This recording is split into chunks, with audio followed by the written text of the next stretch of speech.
Race for the White House heats up.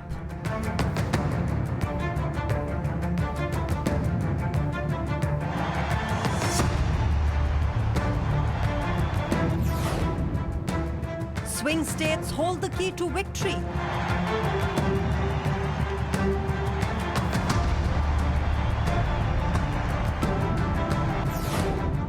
Has media trust hit an all-time low?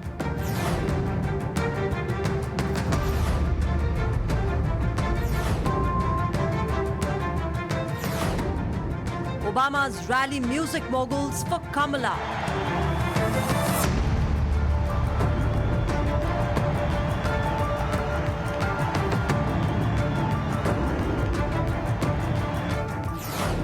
Can Trump's talk do the walking for him?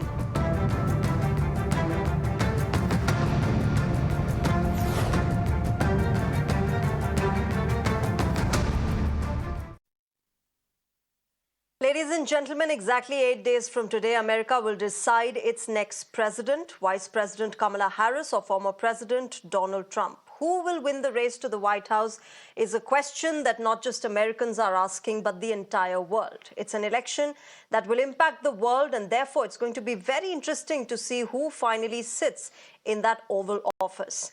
While the Kamala campaign has questioned Donald Trump's mental health recently, Anti-Psychopath PAC, which says is dedicated to highlighting Trump's mental instability, had psychiatrists release a letter on how Donald Trump suffers from narcissistic, antisocial and paranoid personality disorders. The former president has retorted, asserting that he's far healthier than Clinton, Bush, Obama, Biden, but especially Kamala. Now, in the run-up to the elections, both Kamala and Trump are reaching out to the voters, especially the undecided ones. In swing states or purple states, Donald Trump was in Michigan and Pennsylvania, as well as in New York, reaching out to voters and reiterating how Kamala Harris is no different from Joe Biden. Now, wars have been an integral issue in this election and have divided Americans. In the latest rally, a certain section of the Muslim community endorsed Donald Trump. Listen in. We as Muslims stand with President Trump because he promises peace. He promises peace, not war. We are supporting Donald Trump because he promised to end war in the Middle East and Ukraine. The bloodshed has to stop all over the world, and I think this man can make that happen. On the other hand, amid the contentious issue of abortion and the pitch of electing Kamala Harris as the first woman president, singer Beyoncé made an emotional appeal in support of the Democrat candidate. I'm not here as a celebrity. I'm not here as a politician. I'm here as a mother. A mother who cares deeply about the world my children and all of our children live in. A world where we have the freedom to control our bodies. A world where we're not divided. Our past, our present, our future merge to meet us here. Imagine our daughters growing up seeing what's possible with no ceilings, no limitations. Imagine our grandmothers. Imagine what they feel right now. Those who have lived to see this historic day. Even those who are no longer physically with us. Imagine all of their sacrifice. The sacrifices made so we can witness the strength of a woman. Now, early voting has begun, and as far as the latest opinion polls are concerned, it is clearly a neck-and-neck fight. Endorsements, sponsors, and media interviews galore.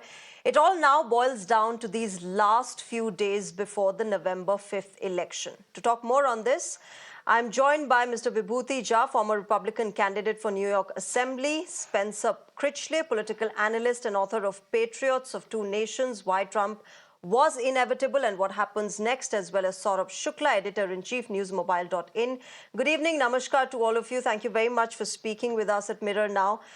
Before I go to Mr. Vibhuti Jha and Mr. Spencer Critchley, let me first start with you, Saurabh Shukla.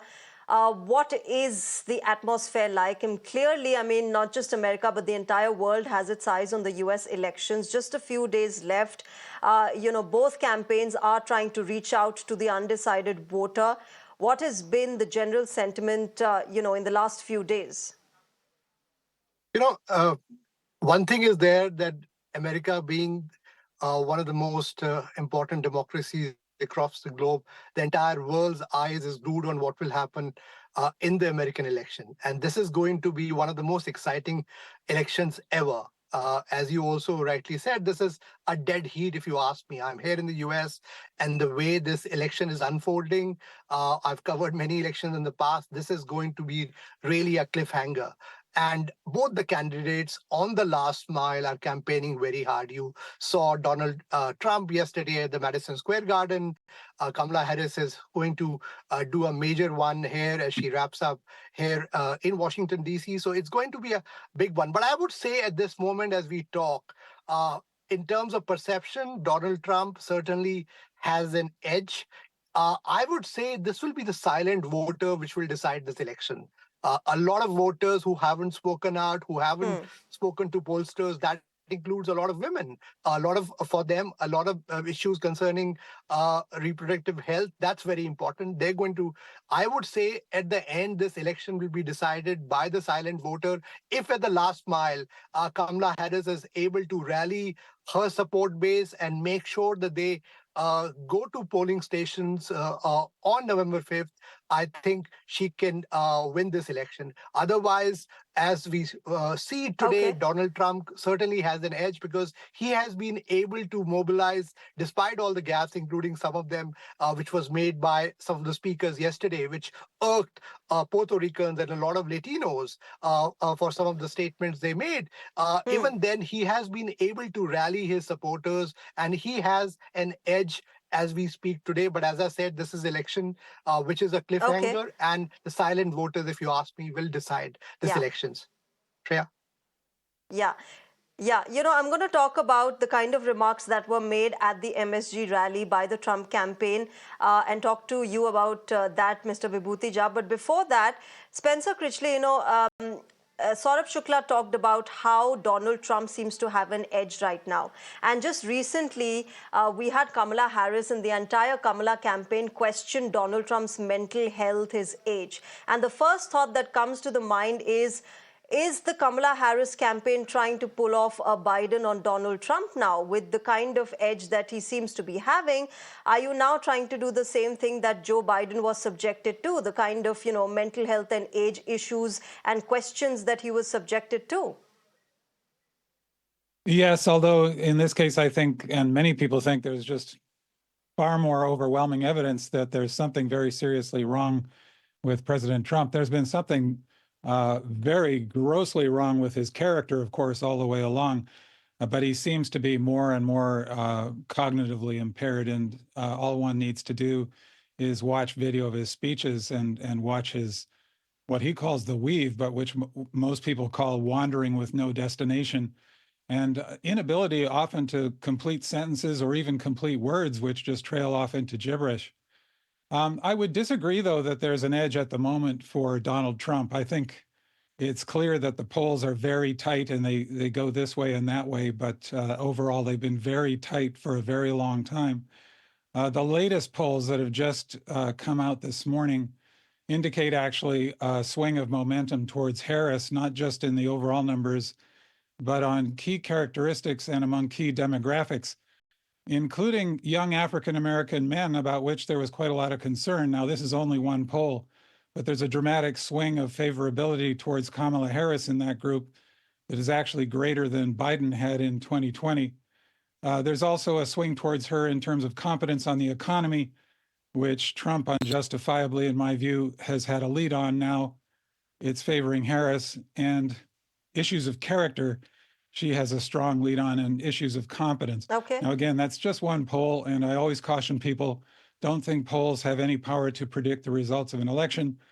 I agree that there are lots of voters whose minds we cannot read, and we do not know what decision people are going to actually make when it actually comes to ticking the box on the ballot. Okay. Okay. Absolutely agree with you, Spencer, when you say that polls shouldn't be trusted completely because, we in India have just completed our Lok Sabha elections, our general election, and we know that polls is something that we shouldn't be going by. But Vibhuti Jha, to you, do you resonate with the fact that, Donald Trump's mental health is deteriorating and the kind of, questions that the Democrats are raising against him at this time, just a few days away from the November 5th elections? Not at all. Thank you very much. I'm in India. As you can see, I'm using my friend's computer, and I have the hindsight of operating from India. Now, the interesting part is that Saurabh is quite right. The edge is towards Donald Trump. And the edge is not because of the chicanery of attack on personality and mental acuity of Donald Trump. He's perfectly fine. There's nothing wrong. It is incompetence of Kamala that perhaps gives him an even bigger edge, because he has performed in 4 years of his record, which is everybody to see. But there are a couple of things which I have experienced talking to people. And one of them is based on several interviews that he has done with Flagrant, the podcast, with Joe Rogan, the one which is coming with PVD. He's giving hour-long unscripted talks, conversations with them, with millions of views. And Joe Rogan's interview was 3 hours long. Now, if a person has a mental imbalance, he won't last that long. Consequence of these things are the Democrats, if you notice, from Mr. Spencer to anybody else, and Kamala included, there is only one line of attack: his mental, his character, and words he makes. There is no other attack on them. It's to create a doubt. And that's unfortunate, because you are not evaluating the client in the presidential candidates in a serious perspective. So look at it from this point of view. The whole world and the American voter knows that the Russia collusion was a fraud.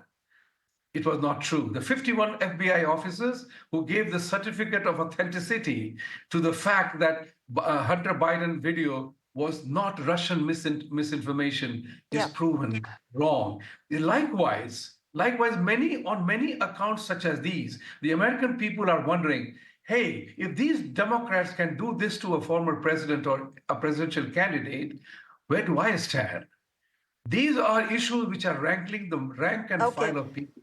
That's what I want to say. And I think heading into the final stages, it is a very exciting, US elections are very exciting. Somebody asked me who has the edge. I said it is 51-49. It's a two-party system, and that's the way it is. So edge is not, who will win with a majority, it doesn't matter. So whoever has to win, and that's the issue here. So my thought process is, as I have been speaking to people from all across the board, is that Trump is gaining an edge on issues, his own record. People are now seeing that this guy didn't cause any wars.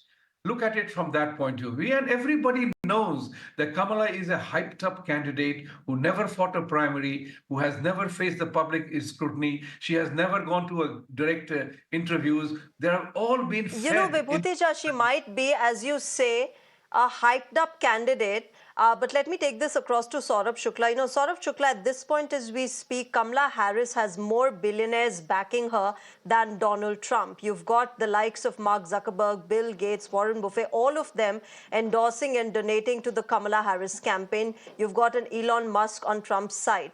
Does it go across to the average American voter, this message? How do they see it? Do they see it as just a handful of people, oligarchs, trying to control one sort of government, or do they see it as, if these people are endorsing a certain candidate and donating to that certain campaign, then clearly that's good for the country?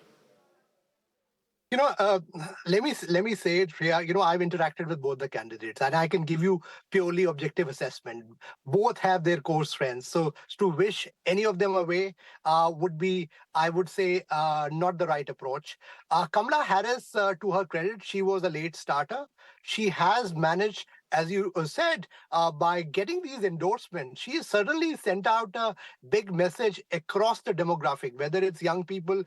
Imagine, you know, someone like Taylor Swift endorsing us. Imagine all these billionaires endorsing her. She creating a whole war chest. So certainly, the kind of people who are campaigning for Kamala Harris, their repository is much more wider than the Republican the candidates. But the challenge is this: that, as I said, that in this dead heat, who will manage the last mile is very, very critical, because that is something which will decide. And that is where I again stress the silent voter will define this election and decide it.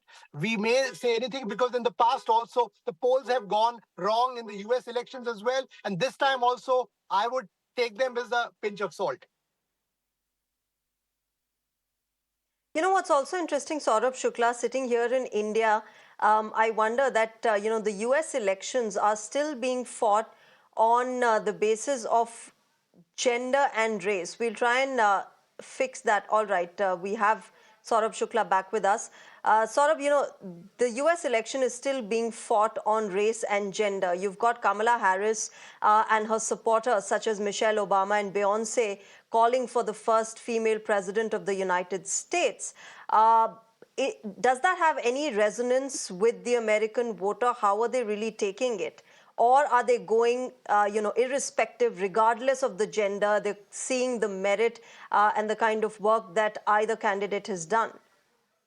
I think, it was a deliberate democratic strategy, and I think rightfully so, that they wanted Kamala Harris to be seen as a candidate who matters and who can perform, not because of her gender, because otherwise they would have not been able to address a lot of demographics, which would have had a problem still in the US voting for a women candidate. So I would say they've done the right thing by projecting her work as a prosecutor, her work as a senator, and also her work as a vice president. So I think that was the right approach, because there is a certain demographic, even who are not happy. In fact, the Democratic Party is trying to wean away. That's the reason why she did a big rally in Texas, which is a state which is controlled by the Republicans. But the whole strategy has been to actually try to wean away some of these Republican voters as well. And that's what she has done. Shreya. Okay. Spencer Critchley, in the last few campaign rallies, we have seen Michelle Obama as well as Barack Obama reaching out to the male black voter and saying that, you need to be more proactive and you need to vote for Kamala Harris, as opposed to the kind of pitch that the Democrats have been making, having the first woman president, a person who has Indian and African roots. Why is it that there is a need to repeatedly reach out to the black male voter? Isn't he convinced that Kamala Harris would be, would be a good president for them? I'm happy to address that. Before I do, I'd like to invite your viewers, as I often do, to check Google for some of the factual assertions that we've heard already, for example, from Mr. Jha about supposedly no Russian collusion, Trump's economy being better than Biden's, Democrats having only one complaint about a man who has pledged to overthrow democracy. So rather than go back and forth about that, which I think people find only confusing and frustrating, I stand by the results of an open-minded and objective Google search to establish some factual basis for these assertions. There has been a concern about the movement of young black men as well as young Hispanic men towards Trump. And I think that as several observers, including a friend of mine, Mike Madrid, who's one of the leading Latino polling experts in the United States and a co-founder of the Republican anti-Trump group, the Lincoln Project, the Democratic Party has been slow to recognize that drift. I think it's a flaw of Democrats who sometimes can be politically tone deaf, that they have in the past tended to see groups like Latinos or African Americans or labor in terms of these broad categories, as if all Latinos or all Black people or all members of labor unions think the same way, when in fact they're individual human beings who have a wide range of concerns, just like all individual human beings do. But I think that the Democrats have been catching up to this and realizing that they have to address what the concerns might be there. In my view, most of those concerns are based on perception when it comes to Trump, but that doesn't mean they can't be dismissed. Young African-American men have good reason to be frustrated. They see Trump promising to make their lives better and in some ways seeming to get their concerns culturally better than some Democrats have. They also see that he's been endorsed by some leading figures in the Black entertainment world. Now, on substance, Trump is absolutely terrible for young Black men, but you can't win elections purely on substance. You have to reach people at the level of the heart and the gut. I mean, Trump could hardly be worse. He's a lifelong racist who started his real estate career refusing to rent to Black people and has said one racist thing and performed one racist action after another, including building his political campaign on the racist birther lie about Barack Obama. He's also frequently spoken about eugenics, the Nazi-era theory that essentially Nordic peoples, white people from Northern Europe, are racially superior, supposedly, than everybody else. And that view of the world was on full display at his Madison Square Garden hate rally yesterday, including his repeated comments about how America is supposedly becoming a garbage can because of immigrants, not immigrants like his wife or his grandparents, of course, immigrants from Black and brown countries, presumably, who are supposedly, as he's also said, poisoning the blood of America. But as I say, the Harris campaign needs to address both the substance and the emotional message, and I think they are.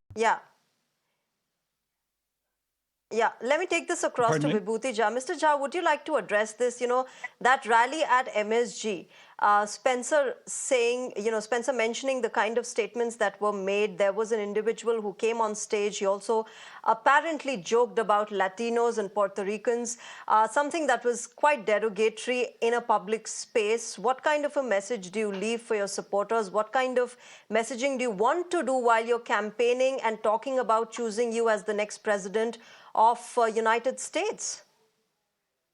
Look, what happened in Madison Square Garden, I did not watch that speech because I'm here in India attending a conference. So I didn't get the chance to watch that speech. So I wouldn't like to comment on that. But what is indeed true is that you can see the rhetoric that Mr. Spencer was talking about. All that he has said is that Trump is the worst kind of a creature. Now, that's not what you treat people respectfully. And look at it from this point of view, just a few points. Talking about divisiveness and racism of Trump, why is it that the Muslim community has voted for him, has endorsed him? It's a very important pointer to the rest of the voting group. Muslims were always with Democratic Party. Why are they going for Trump? And the reason is they are talking about stopping the war. And they are also very concerned about the fact, this is very important, very important. Those people are, I've been told individually that those people are very concerned about the Democratic Party policies of no parental control on children's status in the school. They don't want their son Muhammad going to school and returning as a Mumtaz. This is told to me by a Muslim friend of mine. We do not like that. We do not like the Democratic Party transgender LGBTQ policy that goes against their philosophy of religion as they practice. I'm not commenting on that, but look at the coalition that is emerging. That's what is important for us to know, that instead of ridiculing the human, rest of the people are now at a total comfort with this thought that this man, to use the Yankee slang, ain't as bad as the Democrats are painting him, and Kamala is not as wonderful as she's being touted about. That's the point. Well, we'll have to wait and watch how this really goes forward, and whether we like it or dislike it, we will have to accept the election results. November 5th is that crucial day, and just a few hours after that is when we'll get to know which way not just America but the world will head. Thank you very much. We'll wrap it up here. Mr. Saurabh Shukla, Mr. Spencer Critchley and Mr. Vibhuti Jha, thank you very much, gentlemen, for joining us on Thank Global you. Mirror and sharing your perspective. With that, ladies and gentlemen, it's a wrap on this broadcast. News and updates will continue on Mirror Now. Thank you very much for joining us at the moment. Good night. Bye-bye. Up next is Sneha Koshi with Beyond the Headline.